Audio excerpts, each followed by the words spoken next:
guys, I'm Oliver and this is Planet Dirt, and today we are in the Planet Dirt test kitchen where I'm going to show you how your Doug bottles can be sparkly clean like this. Alright, let's get to it. As a first step, I soak the Doug bottles overnight in a bucket of water. You can add, no, don't drink that. You can add vinegar or dish detergent to this to help loosen the dirt a little bit. And this just to do a first rough cleaning.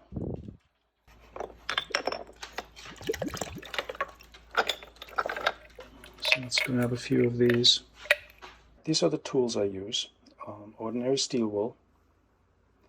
I have a copper wire and a pipe cleaner for small openings. I have a wire brush for the outsides. There is Bon Ami or Barkeeper's Friend or any kind of abrasive cleaner that you choose. And I have this thing here, which is typically used in repair shops to retrieve small items. You can get these on Amazon or elsewhere for a few dollars. And basically, if I push in the back here, the claws in the front open, and I can put things into it. And you'll see where that comes in just a minute. First, I'm going to rinse off the loose dirt. Just give that a good rinse. Here comes the next step. I tear off some of the steel wool, form that into a ball, and push that into my bottle.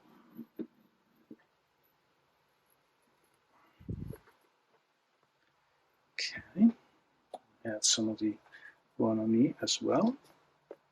Okay, and I also add a drop of dish detergent. That doesn't do much by way of cleaning, but what it does do is work up a nice white lather that shows me what I'm doing. Okay, and now we're sticking this in. And so you can see this. With the claws extended, I grab my steel wool, and now I have a ball of steel wool at the end of my tool here. And with that, I'm just going to go to town and work it into all the corners, all the sides, and make sure that I get everywhere where there's dirt. Like I said, it's working up a white lather, so I see where I still need to do things. Now this one has a lot of rust on the outside as well, so I'm going to take more of my steel wool. I'm going to get that off. If your bottle has a lot of iridescence on it that you want to keep, probably don't want to use steel wool, but a soft brush instead.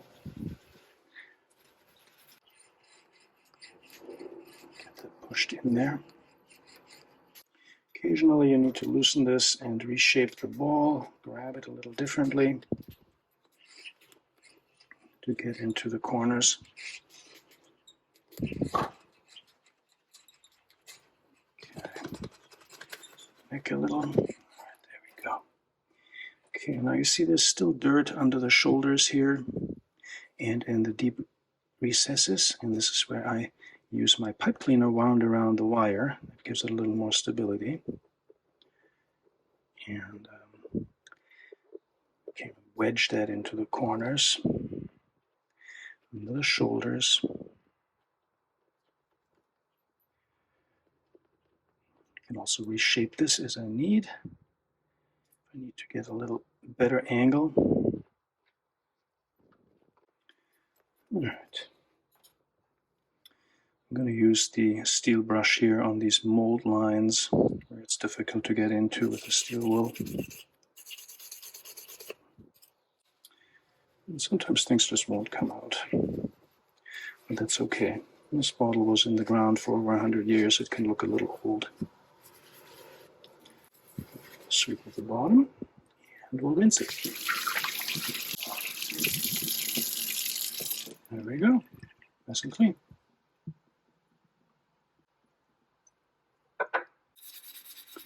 Rust stains are difficult. You can try a rust reducer like Evaporust to get those out, but sometimes it's just not worth it.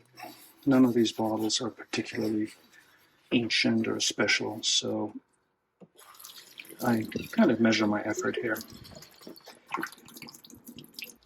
These medicine bottles are sometimes a challenge. You see how the walls bend inwards and there's next to no space in the middle? Actually, this one's pretty generous. I've seen some that are a lot narrower and you can't really get into it with the steel wool or even the pipe cleaner.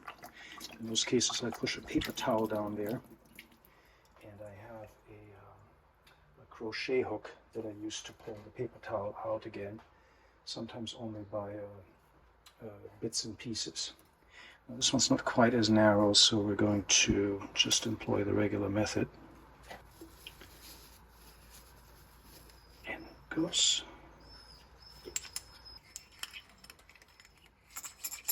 See, I'm wedging this under the shoulder. Turn it around, wedge it under this shoulder, and it's not quite going to reach, so I'm going to have to use my little pipe cleaner for that.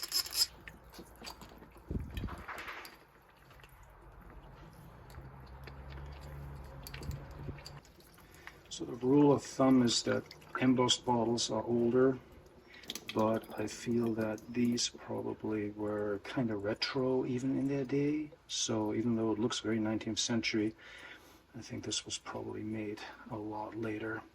You can see there's a seam going up, a mold seam all the way to the top, so this was definitely made on a machine, and probably dates from the 20s or 30s, I would think.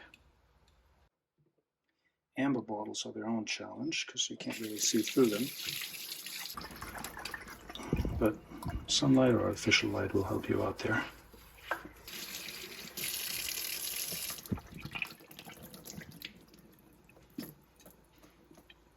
Ta-da! And that's the end result.